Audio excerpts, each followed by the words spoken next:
Hindi na nakalayo pa ang isang lalaki na matagal nang nagtatago sa batas matapos siyang maaresto ng San Manuel Police sa bisa ng warrant of arrest para sa kasong statutory rape.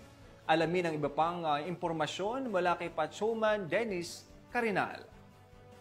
Arestado ng mga tauhan ng San Manuel PNP ang isang top 1 municipal most wanted person sa Barangay Gisit Sur, San Manuel, Pangasinan, habang kinilala ni Police Major Tristan George P. David, hepe ng San Manuel Municipal Police Station, ang akusado sa pangalang alias Larry, 56 years old, residente ng Sonto, Barangay Flores, San Manuel, Pangasinan. Dakong alas 10 ng gabi nang maresto ang sabing akusado sa bisa ng warrant of arrest ni Honorable Jacinto Mirin de la Cruz Jr., Acting Presiding Judge, Regional Trial Court, Branch 49, Urdaneta City, Pangasinan, sa kasong statutory rape na walang rekomendadong piyansa.